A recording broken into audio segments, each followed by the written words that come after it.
Jake Morrison walked down the long silver hallway toward the council chamber. His black dress uniform was perfectly clean, but his hands shook slightly. 3 years of begging these aliens for help had worn him down. Today would be his last chance to make them listen. The doors to the chamber opened with a soft hiss. Inside, hundreds of alien delegates sat in curved rows that rose up like a giant bowl. The Vorthak looked like giant grasshoppers with too many arms. The Etherians were made of living crystal that sparkled in the light.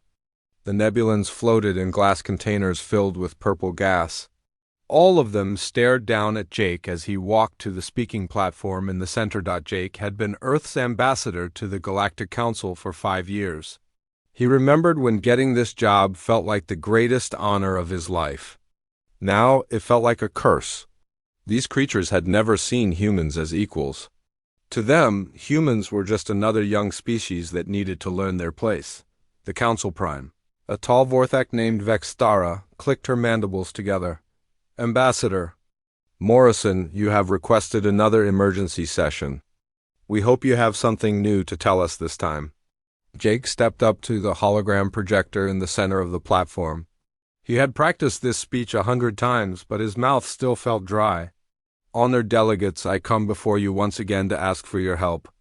The attacks on human colonies have not stopped. They have gotten worse. He activated the projector. Images filled the air above his head, burned buildings, broken ships. Bodies of men, women, and children lying in the dirt. The Zephyrian Empire had been raiding human settlements for 3 years. Each attack was more brutal than the last. This is New Denver Colony, Jake said, pointing to an image of smoking ruins. 2 weeks ago, the Zephyrians attacked during the night. They killed everyone they found. 3,000 people died, including 800 children. Some of the alien delegates shifted in their seats. A few made sounds that might have been sympathy, but most just stared with cold, unblinking eyes. Jake showed more images.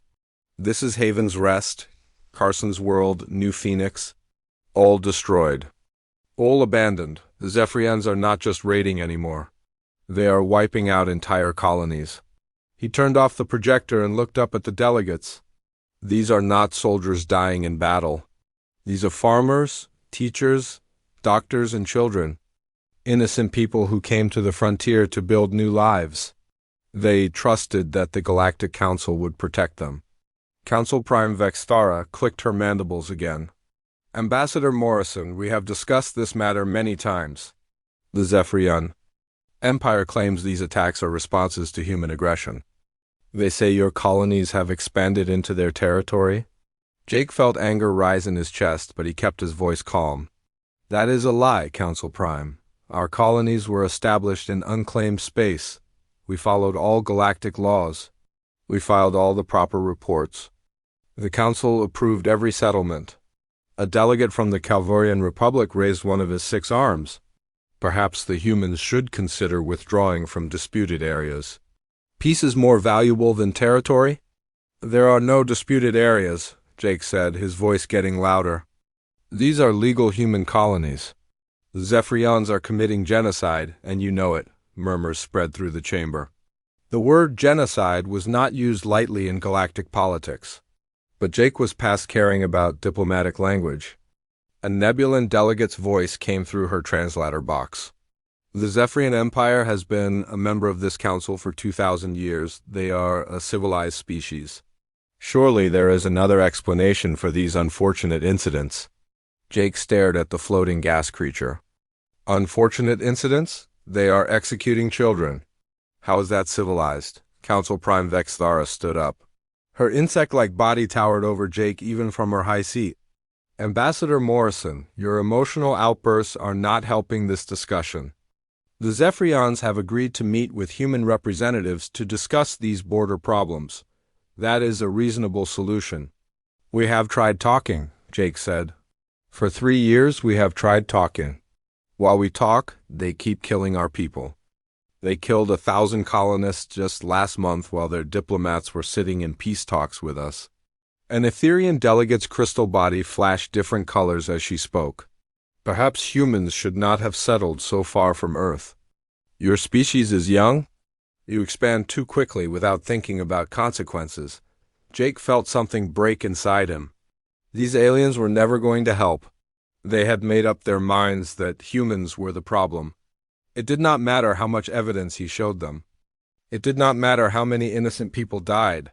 "You think this is our fault," Jake said quietly.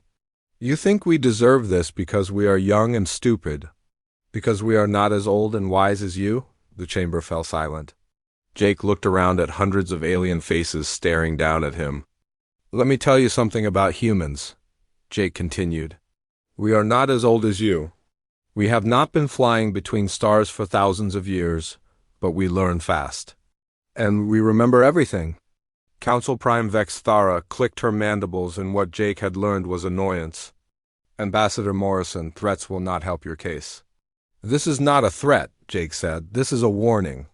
For 3 years I have stood in this chamber and begged you for help. I have shown you evidence of war crimes. I have pleaded with you to enforce your own laws. And every time you have found excuses to do nothing." He pulled out a small device from his pocket. It looked like a normal communication device, but Jake's hands were steady now as he held it. "My government sent me here to try diplomacy first, to give the Galactic Council every chance to do the right thing. But they also gave me something else to do if diplomacy failed." The delegates leaned forward. Some of them looked worried for the first time. "I am authorized to inform you that if the Council will not protect human colonies, humanity will protect them ourselves. By any means necessary?" Council Prime Vex Thara's mandibles clicked rapidly. "What are you saying, Ambassador?" Jake activated the device. It sent an encrypted message to Admiral Lisa Carter, who was waiting on a ship just outside Council space. The message contained only 2 words, but they would change everything. "I'm saying that humanity tried to do this the civilized way," Jake said. "We followed your laws. We respected your authority. We believed in your justice. But you have shown us that this council cares nothing for human lives." He put the device back in his pocket and looked up at the hundreds of alien faces staring down at him. "You could have been our friends. You could have been our protectors. Instead, you chose to be our judges. You decided that human lives matter less than keeping your old enemies happy." Jake started walking toward the exit. The chamber was completely quiet except for the sound of his boots on the metal floor. "You will regret this decision," he said without turning around. "Not because humans are vengeful, but because humans are very, very good at learning from their mistakes." "And our biggest mistake was trusting you?" The doors closed behind him as Jake left the council chamber for the last time. In Earth's orbital command center, Admiral Carter received his message and smiled coldly. She turned to her communications officer. "Send the signal to all fleet commanders," she said. "Protocol 7 is now active." Across human space, hidden shipyards that had been building in secret for years suddenly came alive with activity. The galaxy was about to learn what humans could do when they stopped asking for permission. 6 months after Jake Morrison walked out of the council chamber, Admiral Lisa Carter stood on the bridge of the TDF Retribution and watched humanity's true power come to life. Through the massive viewing windows, she could see dozens of warships that officially did not exist. For 5 years, while diplomats begged for peace, human engineers had been building these ships in hidden asteroid bases. The galaxy knew about Earth's exploration vessels and cargo haulers. They had no idea about the Terran Defense Fleet. "Admiral, all ships report ready for combat operations," said Commander Pete Jackson from his station. He was young for a fleet officer, but he had trained his whole life for this moment. Lisa nodded. The Retribution was not like the peaceful ships that carried human colonists to new worlds. This ship was built to kill. Its hull was black metal that absorbed scanner beams. Its weapons could crack planets in half. Most importantly, it was not alone. "How many ships do we have operational?" Lisa asked. 47 dreadnoughts, 130 assault cruisers, and 300 stealth frigates, Jackson replied. "Plus support vessels." "The Phoenix Initiative has been very busy, Admiral," Lisa smiled. The Phoenix Initiative was humanity's secret military program. While aliens thought humans were weak and peaceful, Earth's best scientists and engineers had been preparing for war. They studied every battle the galaxy had ever fought. They learned from every defeat and every victory. Signal all fleet commanders, Lisa said. Operation Thunderbolt begins now. 3 star systems away, Colonel Danny Hayes checked his weapon one last time. He was crammed into a drop pod with 11 other soldiers falling toward the surface of Haven's Rest.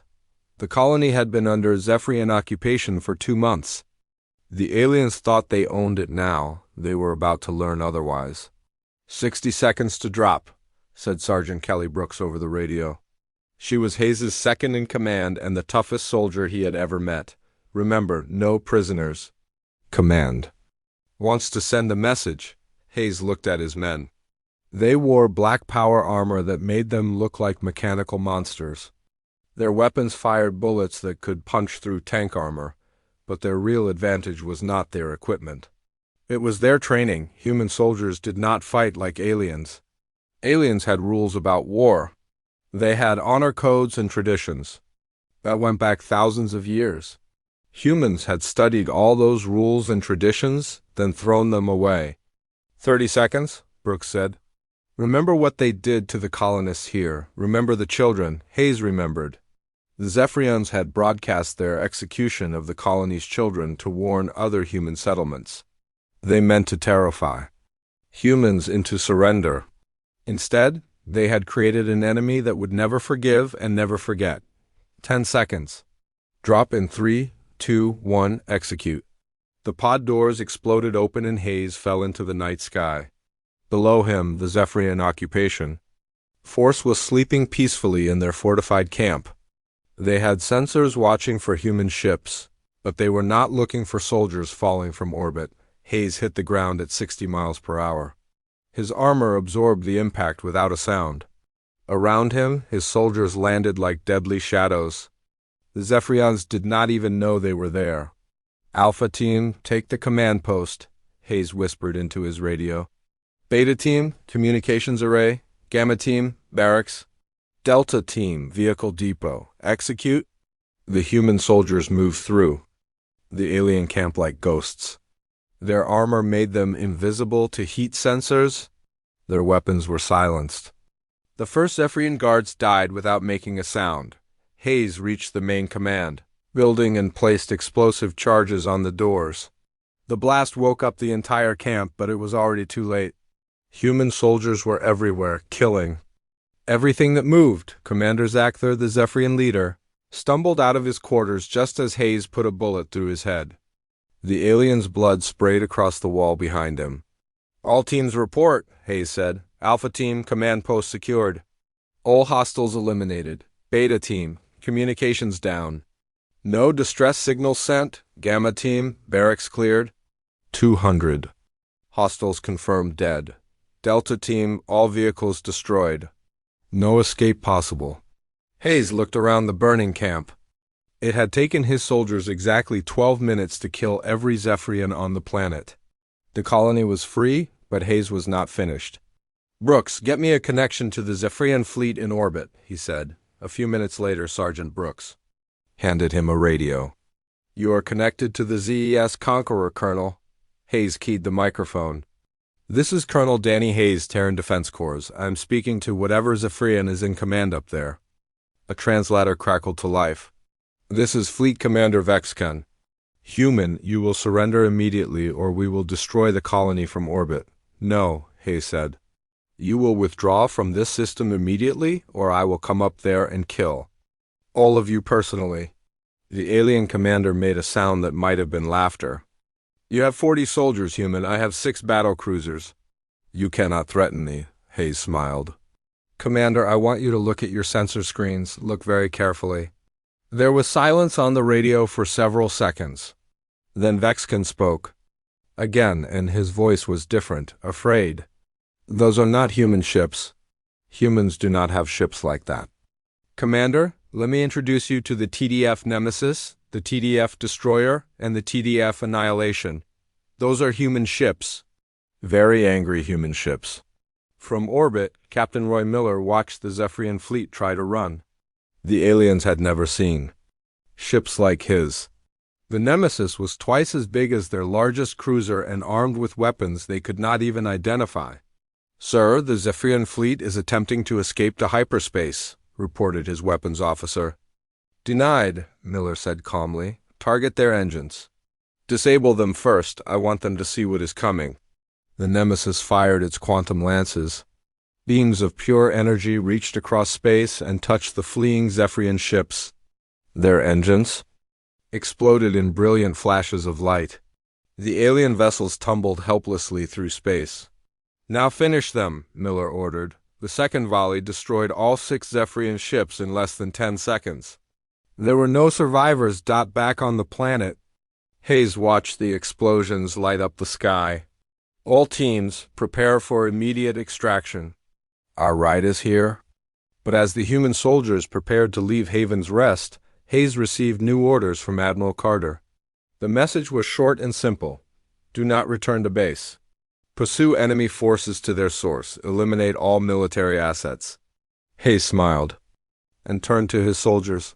"Change of plans, people. We are going to pay the Zephyrians a visit at home." The Zephyrian moon base at Creo 7 was supposed to be secret. It was hidden in an asteroid field, protected by stealth shields and automated defenses.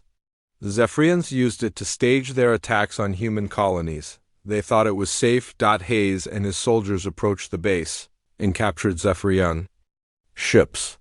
The alien defenders did not suspect anything until human soldiers were already inside their facility. The battle lasted 6 hours. When it was over, the entire base was destroyed and every Zephyrian was dead. Hayes stood in the smoking ruins and activated his communicator. "Admiral Carter, this is Colonel Hayes reporting. Haven's Rest is liberated. Creo 7 base is eliminated."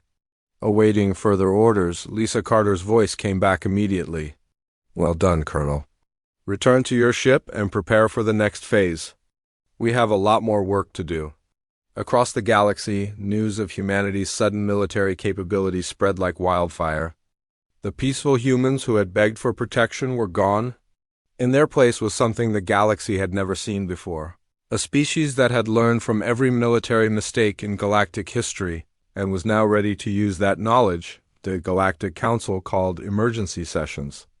Alien military leaders studied the wreckage of the Zephyrian fleet and tried to understand how humans had destroyed it so easily. Diplomats sent urgent messages to Earth demanding explanations, but Earth was not interested in explanations anymore. Admiral Carter stood on her bridge and watched her fleet prepare for the next operation.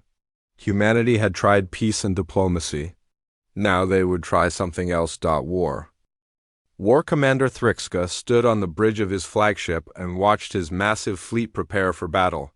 Around him floated 300 Zephyrian warships, the largest military force the Empire had assembled in 50 years. He was going to crush these upstart humans once and for all. "Commander, we are approaching the Kepler Junction," reported his navigation officer. "Human ships detected on long-range sensors." Thrixka smiled, showing rows of sharp teeth. The humans had dared to meet his fleet in open battle. Their stupidity would be their doom. "How many ships do they have?" 112 vessels, Commander. "Much smaller than our force." "Excellent," Thrixka said. "Today we will teach these humans what happens when they challenge the Zephyrian Empire. All ships, prepare for battle formation."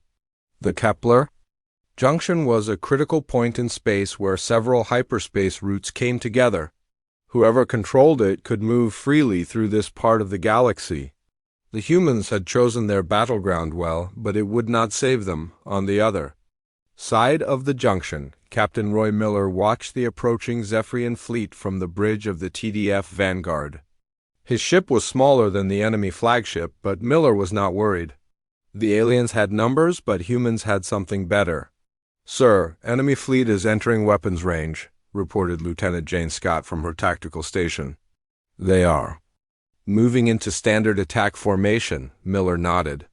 The Zephyrians were doing exactly what human strategists had predicted. For 2,000 years they had fought the same way against every enemy. They relied on heavy armor, powerful shields, and overwhelming firepower. "All ships execute Battle Plan Omega," Miller ordered. Remember, we are not here to win fairly. We are here to win completely. The human fleet suddenly scattered in all directions. Instead of forming a battle line like traditional fleets, they split into small groups that moved independently.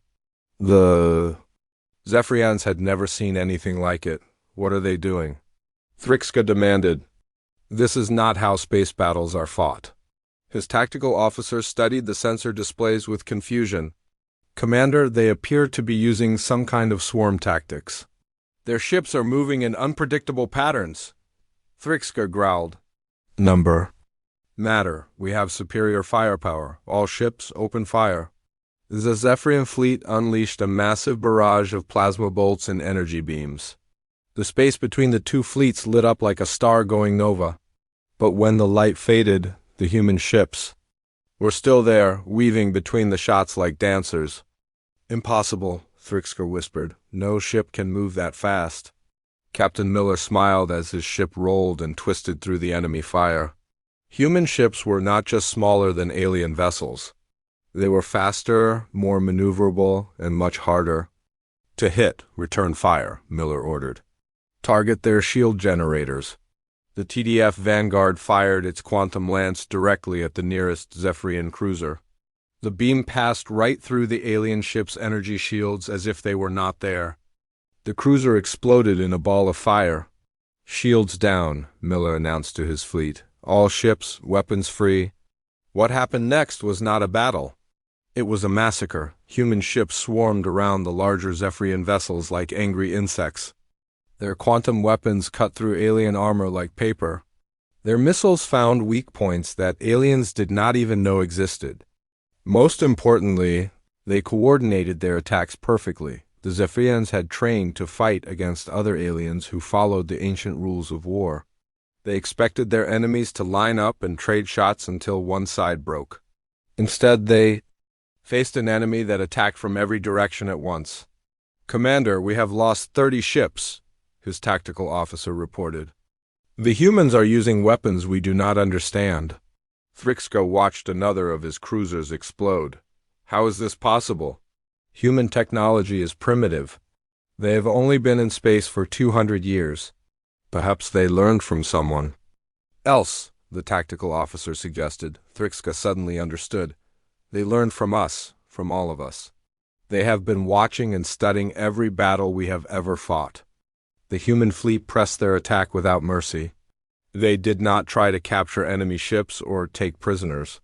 Every Zephyrian vessel they touched simply died. Captain Miller targeted the enemy flagship with his main guns. This is for New Denver Colony, he said quietly, and fired. The quantum lance struck Thrixka's ship directly in the bridge. The war commander had just enough time to realize he had made a terrible mistake before his ship exploded around him. Sir. Enemy flagship is destroyed, Lieutenant Scott reported. The remaining Zephyrian ships are trying to retreat. Miller checked his tactical display.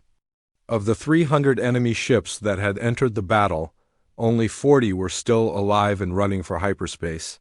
Do not let them escape, Miller ordered. Hunt them down, kill them all. The human ships pursued the fleeing Zephyrians like wolves chasing rabbits. The aliens' heavy ships could not outrun the smaller human vessels. One by one, they were caught and destroyed. When the battle was over, Miller looked out at the debris field that had once been the largest Zephyrian fleet in history. Not a single enemy ship had escaped. Not a single human ship had been lost. Lieutenant Scott, send a message to Admiral Carter, Miller said. Phase 1 complete. The Kepler junction is secure. But Miller's orders went beyond just winning the battle. As his fleet regrouped, he received target coordinates for every Zephyrian military installation within 50 light years.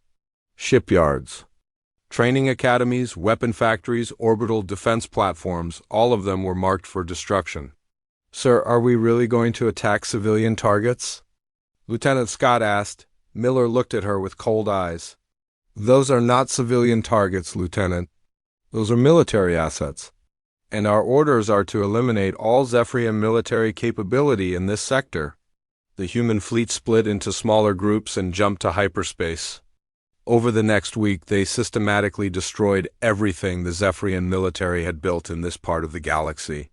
Orbital shipyards that had taken decades to construct were reduced to scrap metal in minutes. Training facilities where alien officers learned their trade became smoking craters. The message was clear. Humanity was not interested in conquering Zephyrian territory. They were interested in making sure the Zephyrians could never threaten human colonies again. News of the massacre at Kepler Junction spread through galactic communication networks within hours. Military leaders of every species studied the battle. Recordings with growing alarm. The humans had not just won a battle. They had demonstrated a completely new way of fighting that made traditional alien tactics obsolete. Admiral Lisa Carter received the reports from all her fleet commanders while sitting in her command center on Earth's moon. Operation Thunderbolt was proceeding exactly as planned. The Zephyrian Empire's military was being systematically dismantled. Admiral, we are receiving emergency communications from several galactic governments, reported her communications officer. They want to know if we plan to attack them as well. Lisa smiled. Tell them that depends on their actions. Any species that threatens human colonies will face the same fate as the Zephyrians. On Nexus Prime, the Galactic Council met in emergency session. The delegates who had dismissed Jake Morrison's warning 6 months ago now faced the consequences of their indifference. Refugee ships filled with Zephyrian survivors were arriving at council stations, telling stories of human ships that appeared from nowhere and destroyed everything in their path. Council. Prime Vexara clicked her mandibles nervously as she read the latest intelligence reports. How many Zephyrian military assets have been destroyed? 87%, replied the Council's military advisor. The humans are being very thorough. They are not taking territory, but they are eliminating every ship, base, and weapon. The Zephyrians possess. The chamber fell silent. Every delegate was thinking the same thing. If humans could do this to the Zephyrians, they could do it to anyone. Perhaps, said the Etherean delegate who had suggested humans should not have settled so far from Earth. We should consider opening negotiations with this Terran Defense Force. But it was too late for negotiations.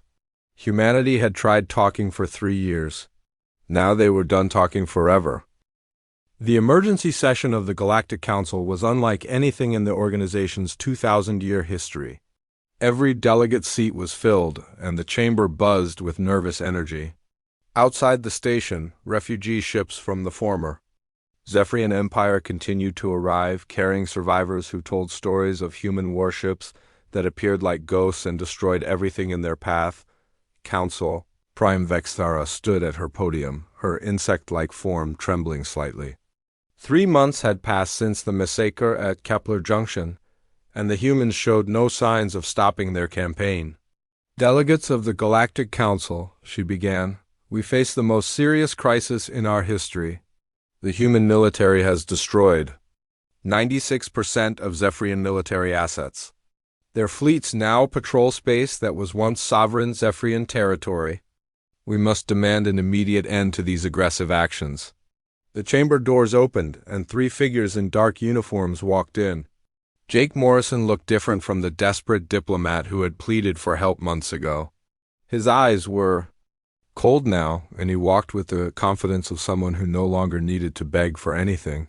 Behind him came Admiral Lisa Carter, wearing the black uniform of the Terran Defense Force. Her uniform was covered with ribbons and medals that no alien recognized. The third figure was General Kevin Ross, a tall man with gray hair and scars on his face that spoke of battles fought and won. The chamber fell silent as the 3 humans walked to the speaking platform. Every alien eye was fixed on them, and many delegates shifted nervously in their seats. Honored delegates, Jake said, his voice echoing through the chamber. I have returned as you requested, but I am no longer here to ask for your help. I am here to inform you of humanity's new position in galactic affairs. Council Prime Vexthara clicked her mandibles. Ambassador Morrison, we demand that human forces cease their illegal military operations immediately. The destruction of the Zephyrian Empire violates every principle of civilized behavior. Jake smiled, but there was no warmth in it. Civilized behavior? You mean like ignoring genocide for 3 years while innocent humans died? That kind of civilized behavior? Admiral Carter stepped forward. Let me be very clear about something. The Terran Defense Force does not recognize the authority of this council over human military operations. We tried working within your system. You failed us. An Etherian delegate's crystal body flashed angry red colors. You cannot simply ignore galactic law because you disagree with our decisions. There are proper procedures for resolving disputes. General? Ross laughed, a harsh sound that made several aliens flinch.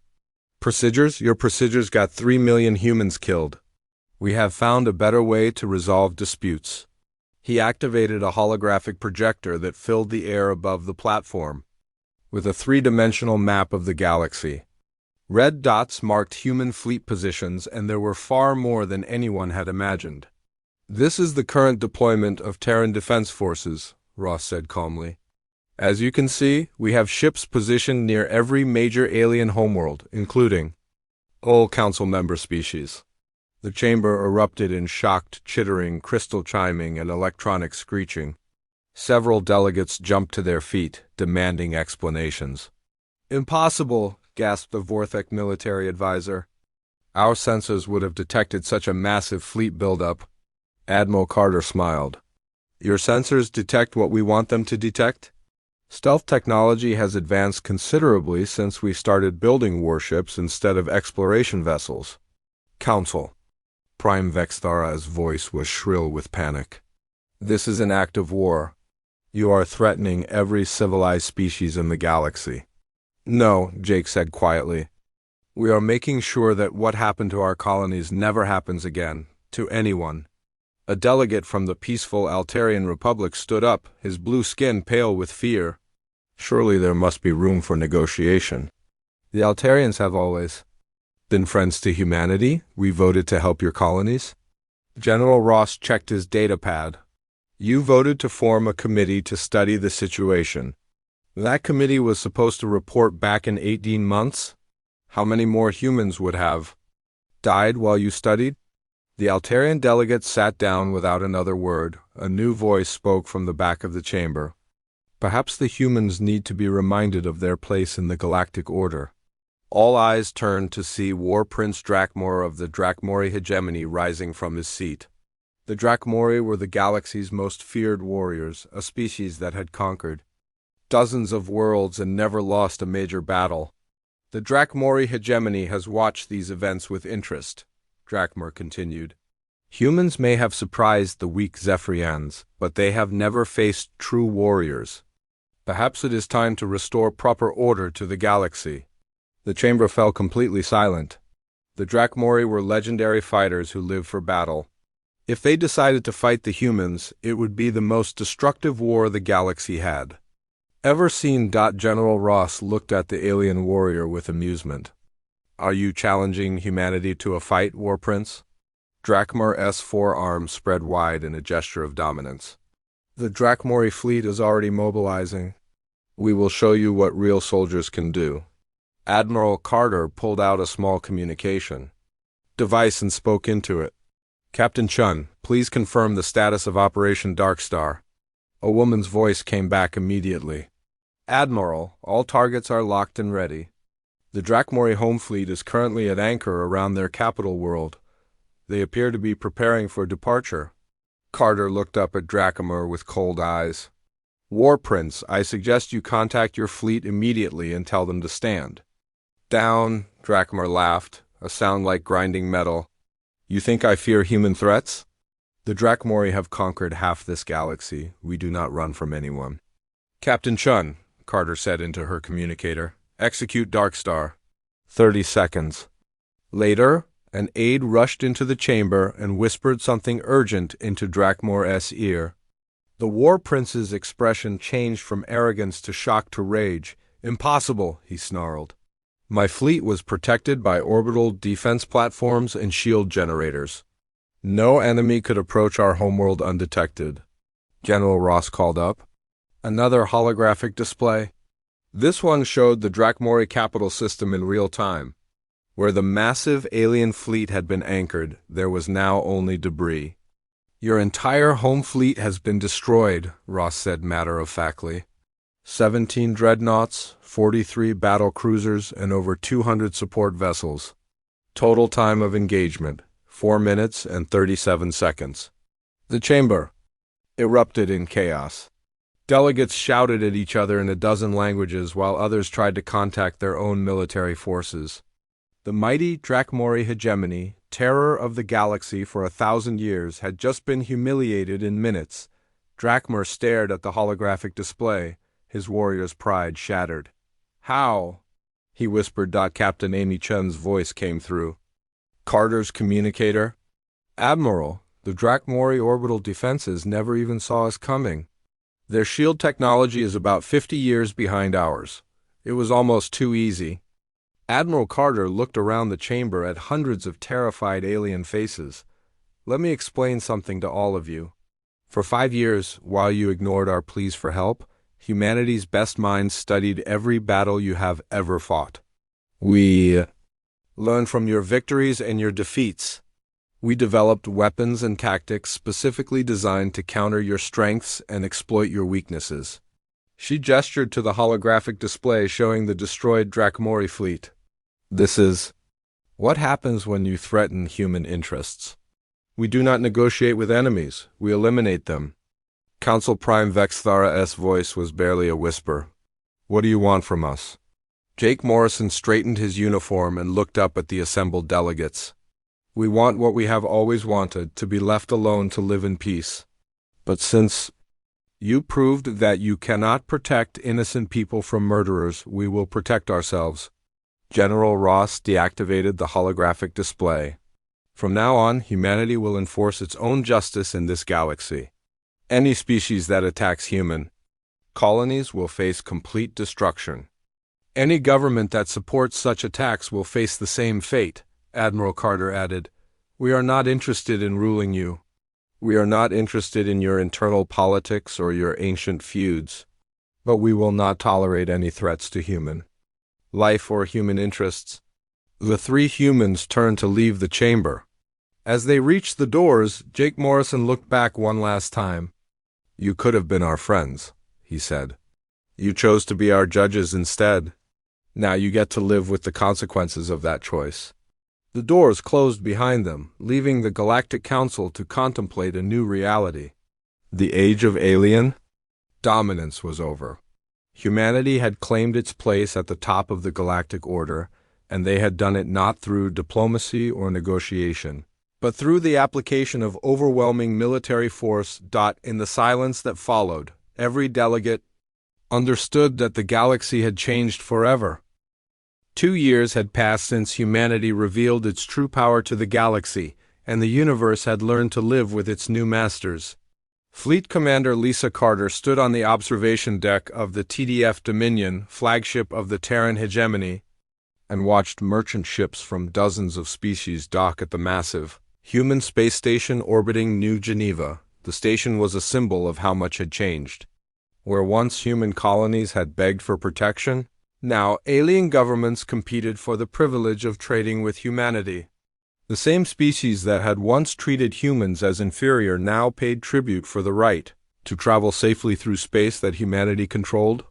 "Commander, we have incoming priority communications from Admiral Chun and General Hayes," reported Captain Mark Wilson from the bridge. "They are requesting instructions for the Calvorian situation." Lisa nodded and walked back to her command center. The Calvorian Republic was facing the same problem that had once plagued human colonies, raiders attacking their outer settlements. But now there was a difference. The raiders knew that attacking anyone under human protection meant facing the Terran Defense Force. "Put them through," Lisa ordered. 2 holographic figures appeared before her desk. Admiral Amy Chun commanded the 7th Fleet, which patrolled the former Zephyrian territories. General Danny Hayes led the Pacification Corps, the most feared military unit in the galaxy. "Commander, the Calvorian raids have escalated," Chun reported.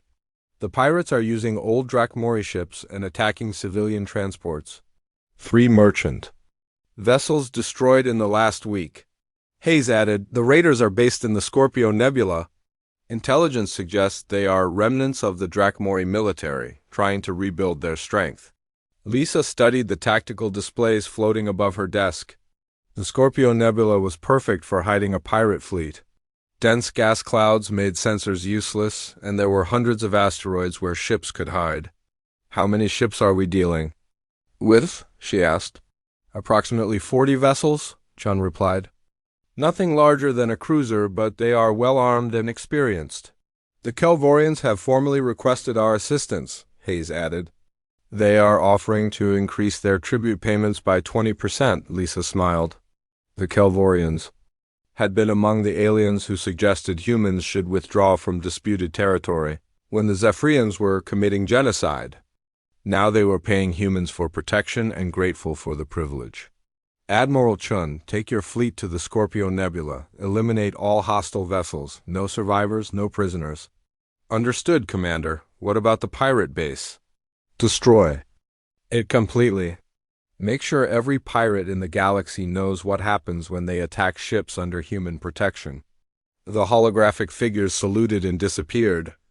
Lisa turned back to the observation windows and watched a Vortha cargo ship carefully follow the prescribed flight path to the station's docking bays. 2 years ago, the Vorthak had been among the most arrogant species in the galaxy. Now they followed human traffic control instructions without question. The transformation had not happened overnight. After the destruction of the Drakmori home fleet, every major power in the galaxy had tried to negotiate with humanity. Some offered trade agreements, others proposed military alliances. A few even suggested marriage arrangements between their ruling families and prominent humans. Humanity had rejected all of them. Instead, Jake Morrison and his diplomatic corps had presented the galaxy with a simple choice: accept human hegemony or face the consequences. There would be no alliances between equals because humans no longer considered any alien species their equal. The Terran hegemony did not work like previous galactic empires. Humans had no interest in ruling alien worlds or controlling alien governments. They simply made it clear that any threat to human interests would result in immediate and overwhelming retaliation. A few species had tested this policy. The Nexari Confederation had attempted to blockade human shipping lanes. Their entire fleet was destroyed in a single engagement that lasted 6 hours. The Helios Union had tried to form an anti-human alliance. Their homeworld was now a lifeless rock floating in space. Most species had learned from these examples. It was safer and more profitable to cooperate with humanity than to resist them. "Commander, incoming transmission from Nexus Prime," Captain Wilson announced. "Ambassador Morrison is ready to begin the council session." Lisa activated her communication system and watched as the Galactic Council chamber appeared on her screen. The scene was very different from the emergency session 2 years ago. The chamber was only half full now. Many species had withdrawn from the council after realizing it no longer held any real power. Jake Morrison sat in the human observer section. Wearing the black uniform of the Terran diplomatic corps, he no longer stood at the speaking platform begging for help. He simply watched and occasionally made suggestions that were immediately implemented. "The Council recognizes the representative from the Kelvorian Republic," announced Council Prime Vexthara. The insect-like alien had kept her position, but everyone knew she served at human pleasure now. A blue-skinned Kelvorian stood up at his seat.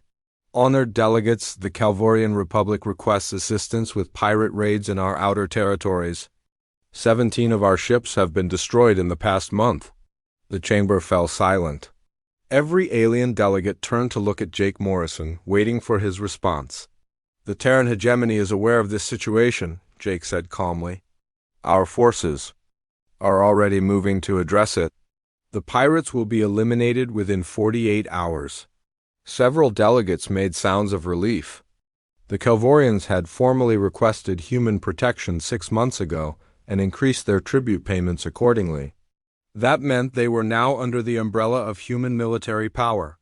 A Vorthak delegate raised one of his many arms. "What? Of species that cannot afford to pay tribute to the Terran hegemony? Are we to be left defenseless against raiders and criminals?" Jake looked at the alien with cold eyes.